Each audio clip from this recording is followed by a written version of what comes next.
Man, this is going to be interesting. Welcome to another episode of Council Pop. Why? No one ever comes to my door. Someone literally just rang my doorbell. Hang on one second. Who would ever? 2 seconds. Stay rolling. This is unacceptable. It's good girl, Jolene. Good girl. It's okay. Good girl. It is acceptable. It's a surprise. Hey! What's up? Heard the wife was away. No way, dude. Come on in. Yeah. What's up? I'm just started recording with Keith. We're doing an episode. Come Are you upstairs. guys filming right now? Yeah, come upstairs. All right, Just set that shit down on the table. What's up, bro? Not much. What a surprise, dude. Love it. It's a surprise. He has no idea. It's a bachelor party. Oh my God, I'm so nervous. All right, sorry, Keith. What's happening? It's just Hey, Keith. Hey, what's going? Hey, what brings you here? Come on. what is happening here? What What is going on? What's going on? What do you mean? What's going on? This is typical You Bluff guys got the Council same stuff. goddamn shirts on. What are you talking about? Did I always wear this?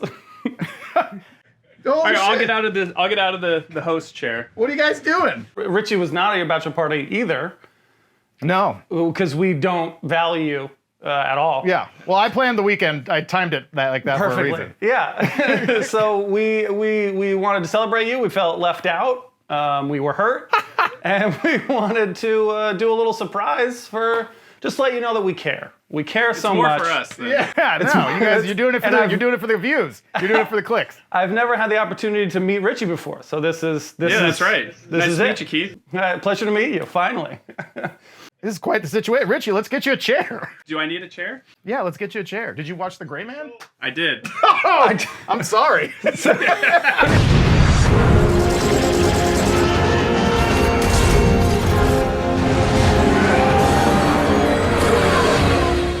Council Pop. It's The Gray Man. It's Netflix. It's Netflix is The Gray Man. I can kill anybody. Maybe not anybody. I mean, people know what it is, so let's just get to it. Let's get to it. 1 minute on the clock? Or do you want to say anything before we do 1 minute on the clock? Well, let's just do 1 minute on the clock. You want to go first? Because I feel like you're about to boil over. No. You go first. Oh, you're not going to like it. 1 minute on the clock. Here we go. I think this is one of the 5 best action films of the I've ever seen. last 10 years, 15 years. That is, I think it's one of the better action films I have seen in recent times. I thought it was wildly entertaining. I enjoyed it top to bottom. This is the movie that I feel like we have talked about many times on this episode. Is like, where is the modern day version of a good action movie? It's a big qualifier, but I think this movie does what we want it to do. This is it, guys. This is it. Enjoy it. That's it. Wow. The key, this is strong shades of the Mortal Kombat episode coming back all of a sudden. Yeah. You have zero credibility. I'm What do you embarrassed mean? to be on the screen at the same time as Fuck you. Yeah. Okay, let's put a minute on the clock. I'm going to only need like 15 seconds. Richie can have the other 45. Okay. It honestly made me want to give up. Like, and I'm not even trying to be funny. It made me want to give up on what? On this show, on my dreams. Like honestly, like I'm not even trying to exaggerate to be funny. At first I watched it and I was like, okay, like, all right. Like, I guess it was diversionary entertainment. And then since I've watched it, I've just gotten more and more sad and mad and legitimately depressed by it. And I hate it. I hate it. I think it's terrible. I can't believe it. Richie, save this episode. Well, I don't know if you're gonna like it either. I thought I was watching the Walmart version of Blade Runner 2049 for about 10 minutes during that opening scene. Get beyond the fact that it's Ana de Armas and Ryan Gosling, but he's going through and killing one of his own, like in the beginning of Blade Runner 2049. Like the guy literally says, like, you're gonna kill one of your own. How does it feel? Killing your own kind. I'm Sierra 4. I sent you out to kill one of your own. And then he spends the rest of the movie looking for a kid. So this was like the Walmart version of Blade Runner, in my opinion. But beyond that, I'm not an action movie guy, so I will bow out of this one as not being a legitimate reviewer. Yeah, Richie, wait outside. Everett, Tell me this, Keith. Tell me this. You're going to make a statement that this is one of the 5 best action movies of the last 10 or 15 years or whatever. Yeah. Which they don't really make great action movies anymore, so the bar is really low. But what does this movie do? Like, okay, it's better than Red Notice. Thank but you. What does it do? There. Not by much. What does it do that substantially improves upon Red Notice for you? Like, why? Tell me what's good about this movie outside of... They bought a FPV drone to do location establishing shots. That looked like the director probably had all of his storyboarding all set, and then the night before they turned it in, he got sucked into a FPV drone YouTube rabbit hole and just started throwing them in. We wanted to do something more kinetic and more dynamic that would whip you from location to location in a way.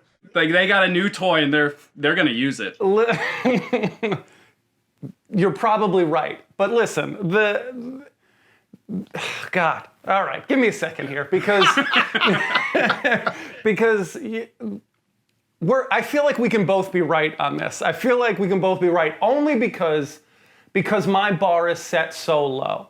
I'm going to talk about this film as if it's the greatest film ever made, and I think it's a perfect movie. But I don't. There's plenty of flaws, and there's plenty of things that I would say, like, this is a little bit ludicrous, this is a little bit goofy, guys, what are we doing? But in totality, the film takes itself serious enough and checks enough of the boxes to say, like, we put effort into this. You can shake your head all you want. Shut up.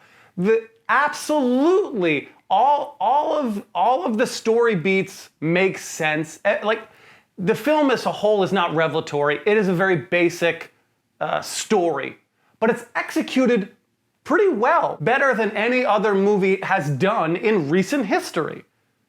That's my point. It's wild to say it executes well. It might be a cut above some of these other garbage ass, big budget, especially straight to streamer films that we've seen the last couple of years. But that doesn't mean it does it well. Like, those Absolutely. are at 0 and this one's at 2%. Like, it's like...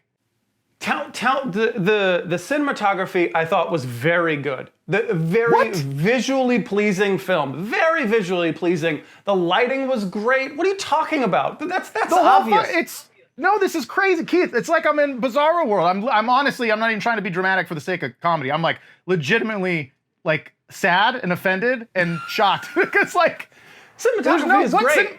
You're comparing it to Blade Runner. I know exactly. Well, yeah, that's him. Leave him out of it. I'm responding to things I hear. I don't think I ever got to see any cinematography because there were no shots that were longer than 2 seconds because the fucking editing and the directing was just like, Like, I went back and rewatched the action scene in Prague where he's handcuffed to the bench and inexplicably no one can kill him for 20 minutes because I read this blurb in the Times about the Russo brothers, like, oh, that scene alone cost us $40 million. It's almost its own movie on its own. I was like, okay, let me go back and reread that or rewatch that because that cost $40 million. And all it is just like, I don't think there's a shot that lasts longer than a second and a half. Like, that is not visually enjoyable. It's distracting. It's overwhelming. It's just like fucking... It's TikTok. The effects are terrible. Everybody outside of the 2 main stars are like at best pretty good, and some are like horrible, which I want to talk about. The directing and the editing is distracting and crazy. The writing, Keith, you're a story guy. The writing is literally like, oh, we gotta get these guys. Yeah, well, you better watch out. What's the catch? You work for us. Who's us? The CIA. We're gonna train you to kill bad guys. That's the kind of dialogue that's in this. Preach. The action is really, really bad. Like You're they nuts. get, it's all close. Like, is this 2003? Do we need like these really close-up, claustrophobic action scenes where you can't see any choreography? When they're falling out of the fucking plane with the parachute, Keith, that is like horrible CG. That is like horrible. And this is Netflix's biggest movie of the year, literally. And it's gonna be this bad. This is why I'm mad. No, you. There's too much. There's too much to respond to. You heathen. You are correct. The CG, the plane thing, awful. Like there's So what are we doing that for? Just shut up. Just shut up. Just let me think for a second. You're absolutely right. The CG is awful, but CG has become awful. And I was listening to something, I forget where I heard it, but like the people who are working on Marvel films, the CG people for Marvel films are like complaining and trying to save themselves by saying that Marvel's not giving them enough time to work on these CGs. That's why they're so bad. Like they're so far under the gun. And I just use that as an example. Like I think studios and filmmakers maybe have just given up on making that stuff perfect. To your Martin Scorsese point that we've had several times, like they get it. He's jumping out of a plane. It's not real. We don't care if you think it's not real or not, because it's not. You just get the point of what's happening. I think they're brushing over those things. I think that's just an industry standard now. So I don't fault this film for that. That's an industry That's thing. insane. It's this film's fault. Like, just because other people are doing shitty work doesn't mean you should also, like, how can you say this is like a well-made film? They executed it well, but sit here and be like, the CG is awful, and this movie is 80% computer. It's not 80%. It's far less than He's other. in the back of that fucking car and handcuffed or whatever while she's driving him, and I was like, God, this green screen is awful. And I was drunk. I was like drunk as fuck watching this movie, and I was still Well, that's why you didn't like he's it, not 'cause you were inside drunk. of a fucking... I'm not saying this film is Power of the Dog. I'm saying one of the better action films, which is a low bar. Let's consider the class that this film should be in before we hold it to Schindler's List standards. It's not that film. Can we name another, because I'm not an action movie guy, could we just name another action movie that the consensus is like pretty high? Because the last action movie I can think of that I saw that I was like blown away, this is great, is like going back to like The Matrix. Like I can't think of another action movie that I was really blown away And on. that came out 25 years ago. This is my point. That is Mad my Max point. Fury Road. Okay, Mad that's Max it. Fury Mad Max Road. Fury Road. 2016 or 15. I'll give you, Mad Max is probably one. I mean, films that come to my mind, Inception, if you consider that an action film, I think there's a lot of action in it, is another film of like, oh, that's a pretty cool action film for me. I think all the John Wick movies, people really like those. The John Wick is something up there. This is my point. This is why I say it's like top 5 of the last 15, 20 years. This film, it's because you're talking about what? Extraction? Fast and the Furious. Fast and the Furious movies. Anything that's not a superhero movie, like we got to take superhero movies off the table. What are we left with? We're left with Red Notice. This movie is 50 times better than Red Notice. It's not 50 times, but this is the main crux here. This is the main crux, is we're talking about a genre, a beloved genre, that we can't even think of like any good movies from the last like 10 or 15 years, but now you have these guys, these Russo brothers, who spearheaded several of the best action films of the last several years, these superhero movies, Civil War, Infinity War, Endgame, these big movies that know how to use special effects. That's why I was excited, and that's why I'm so fired up about this and so disappointed. You're only this should have focusing been on the special film. effects.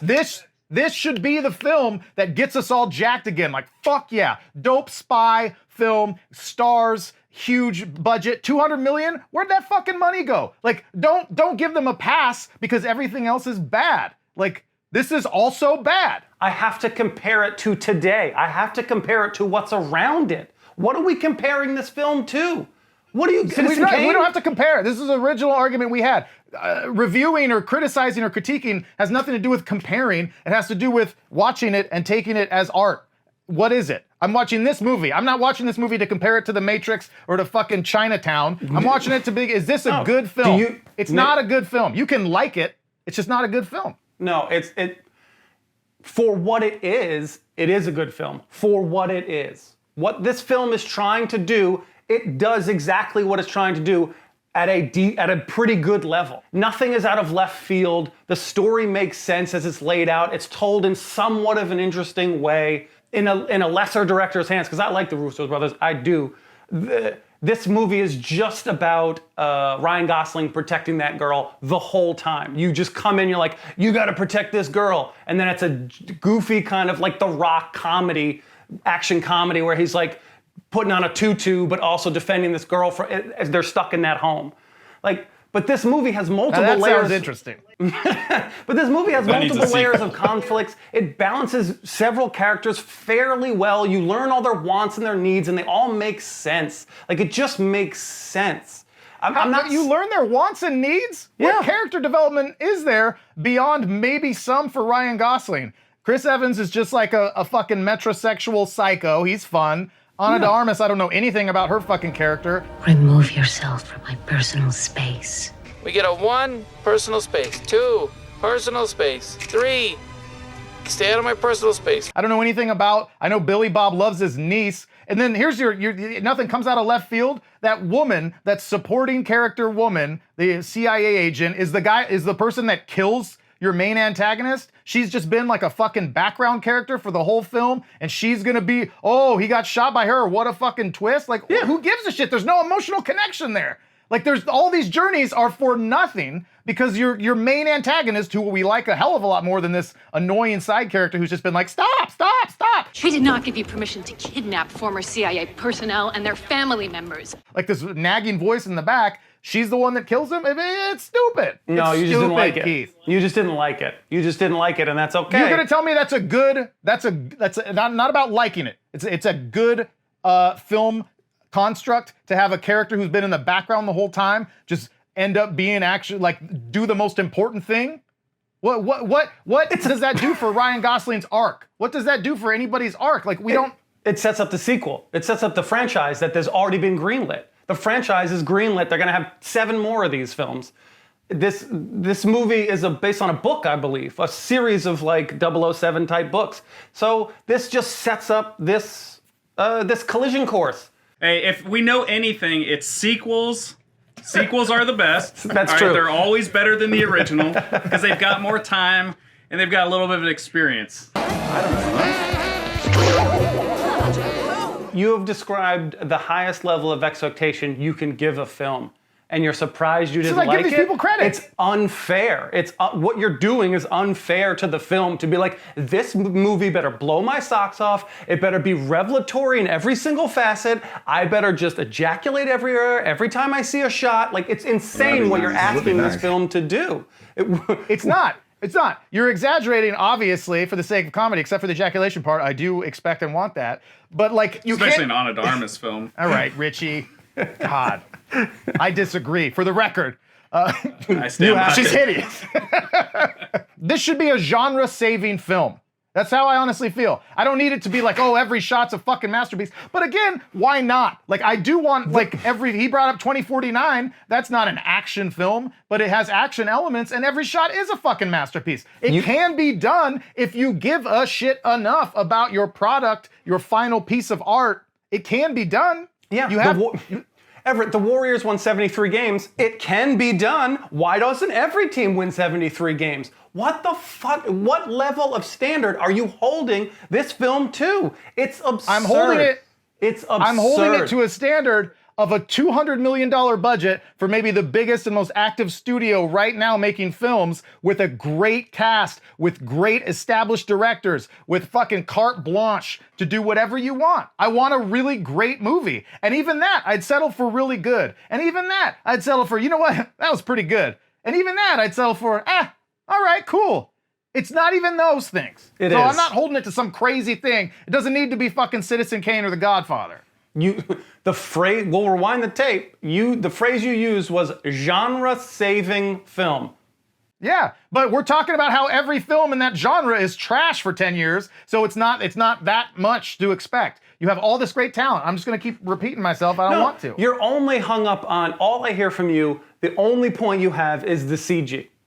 That's the only thing you keep coming back to. 1,000 things. The writing is awful. Why? Do you disagree? Well, no, I do disagree. I don't think it's awful. It is not awful. It's not awful. There's much At worse. best, it is horrifically forgettable. Like, it's so basic. Keith. No. What do you know about the Sierra program? Reckless mystery men you guys send in when you can't officially send anyone else? The gray man. No. You're better than this, Keith. No. If you're gonna make an omelet, you have to kill some people. That's a great line. That is a great line. I don't know if it's a great line. It's a great fun. line. There's a lot of like fun quips. Gosling and Evans, again, are the driving forces of this film. Charismatic, awesome, fun. Laughed out loud a couple of times. 100%. Really fun lines. If I'm honest, I liked your old haircut, the one where you didn't look like a bitch. There are so much worse films. There are so much worse films. I can't believe you think that this film is on like the WB scale, the 2020 run of films. Like, this is Godzilla vs. Kong. This is Mortal Kombat. No, It's a little better than those movies. It's a little better than Godzilla vs. Kong. It's better than Mortal Kombat, and it's better. But here's the thing, and maybe we can move on after this because I'm gonna go in circles. But like, it has to be relative to expectations a little bit. I knew Mortal Kombat was gonna be awful. I assumed Red Notice was gonna be pretty shitty. But this to me is like, I was rooting for this movie. I wanted this movie to be really good because, okay, like, I'm giving you another chance, Netflix. Like, you keep burning me. You keep making like pretty subpar kind of like cookie cutter films. This one is not gonna be that. So I want this one to be a little better. Like, I'm gonna hold it to a higher standard. And okay, great. It's better than that dog shit that we've seen for 2 years, but it's not like very good. Is there anything you thought was good? Me? Did it execute it well?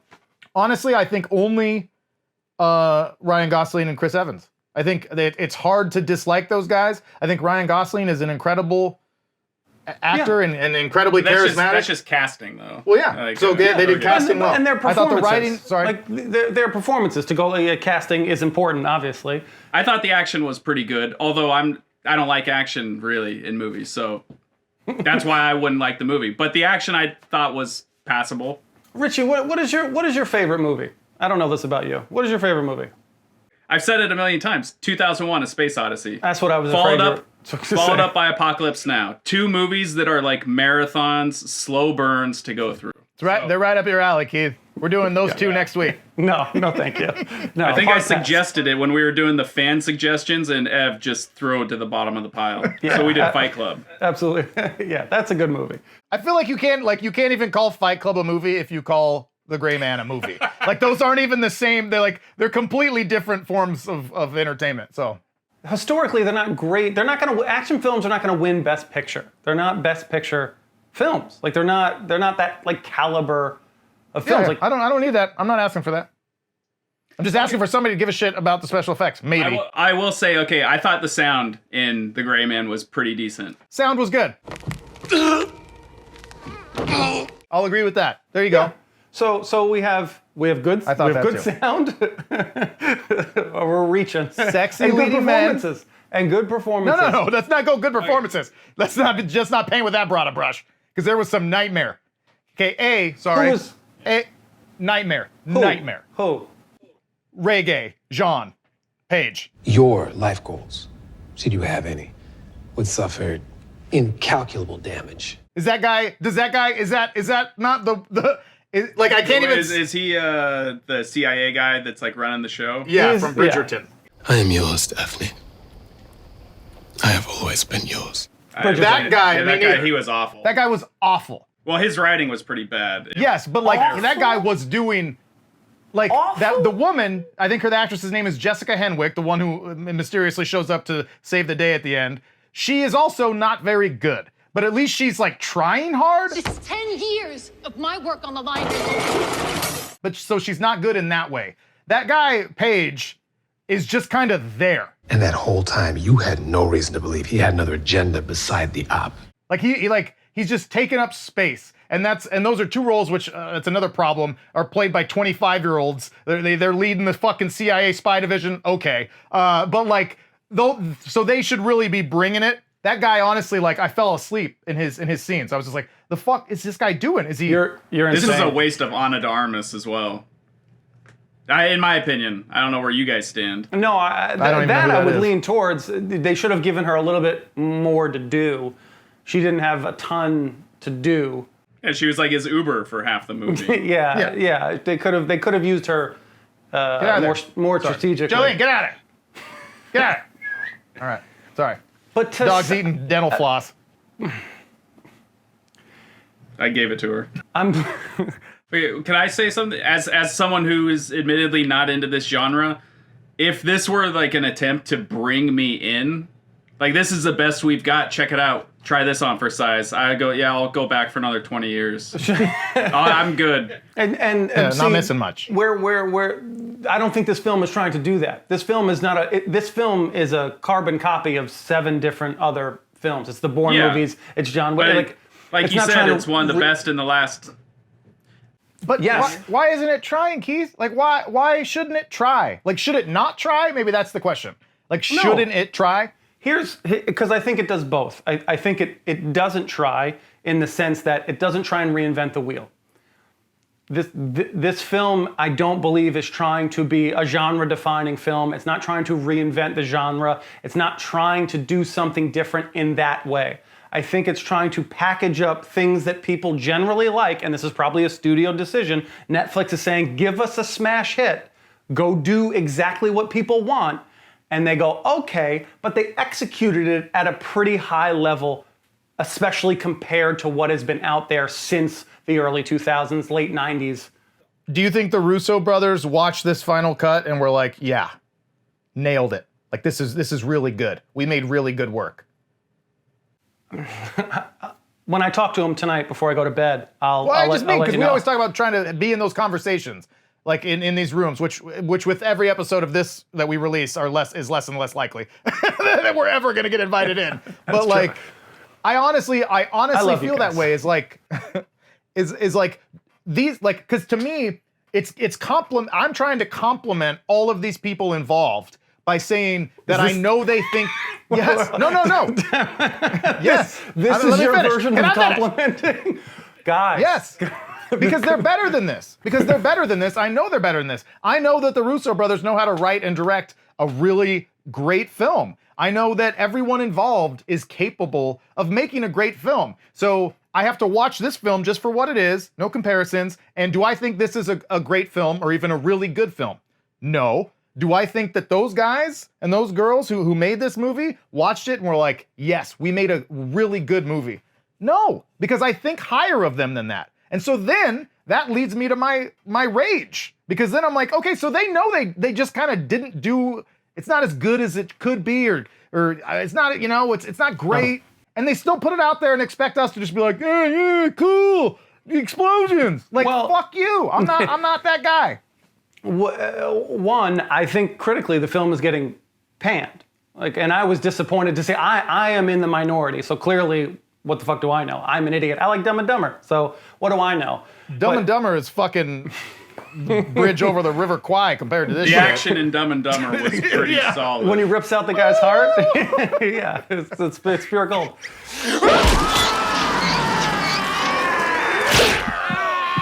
Let's talk about Netflix. Okay. Right? Have we already? What do you want to talk about? Their DiMaggio-like streak of making great films? I guess what we could mention is the Netflixification of films, because it feels like more and more giant big stars are making these Netflix originals. More and more like prominent directors, even some like artists are going to Netflix to make these films.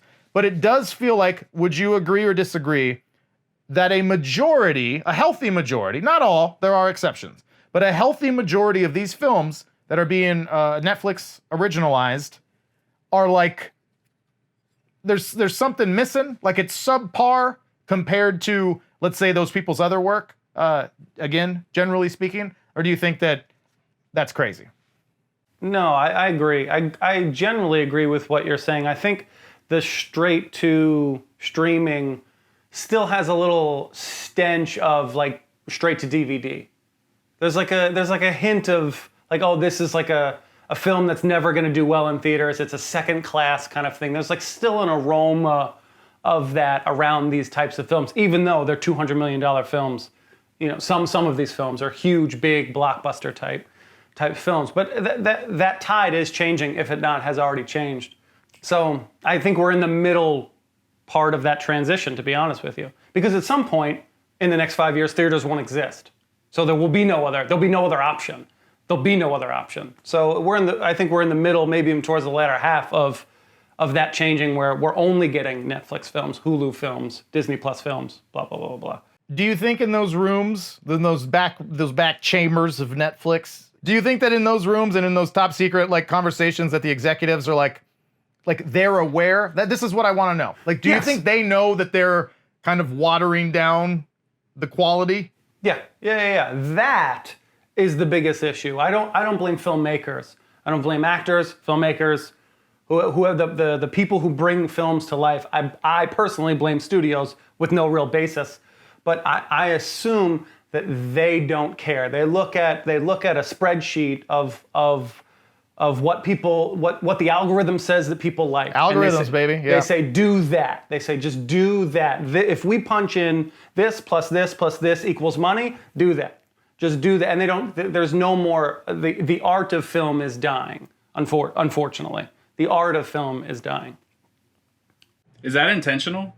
Because it, like the Netflix films, I don't know, I'm not watching every Netflix film nor every series, but the series I have watched are phenomenal. Like when we start comparing this to something like Mindhunter or Narcos or Stranger Things, whatever you want to compare it to, it's like two completely different companies are making these. Yeah.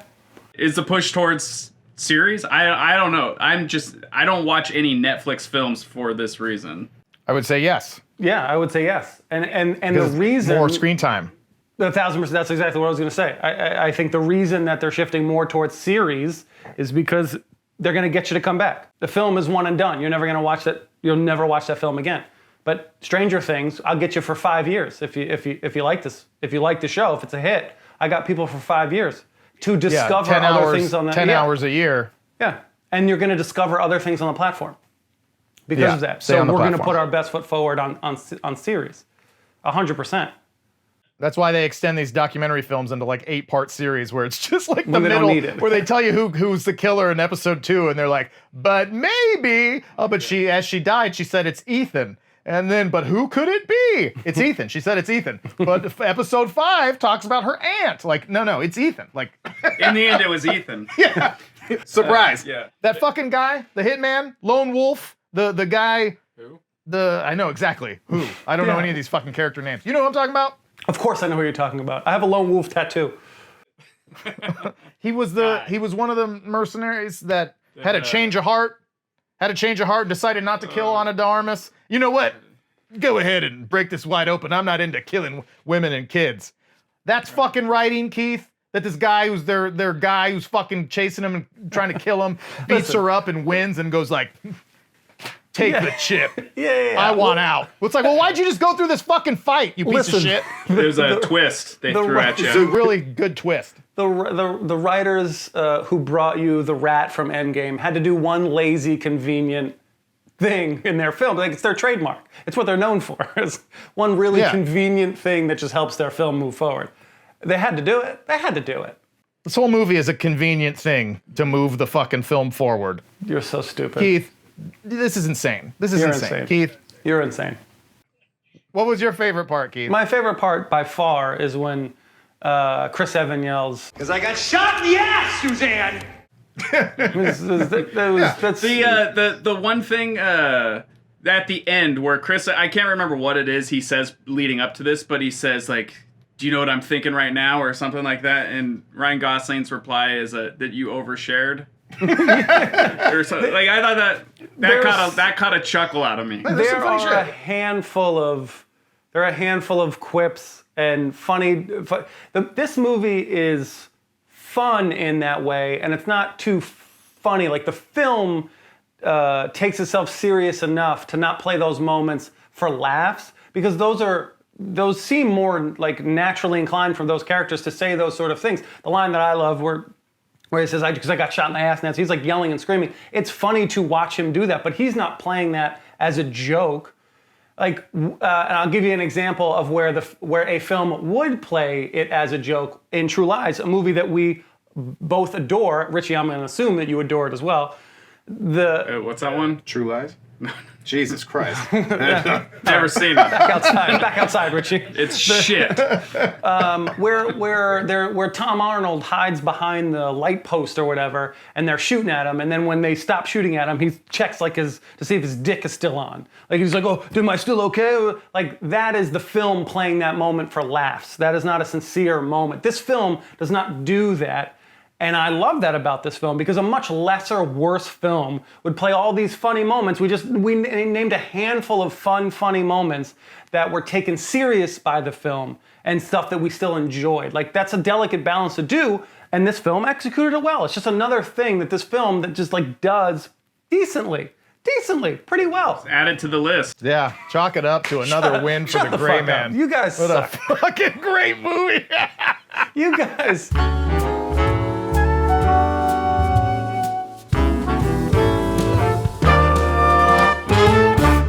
Thank you guys so much for watching this episode. We hope you enjoyed it. If you did, or even if you didn't, consider subscribing, liking the video, sharing, getting alerts, looking us up on OnlyFans, you know, whatever floats your boat. We love you guys. We appreciate you. Thank you very much.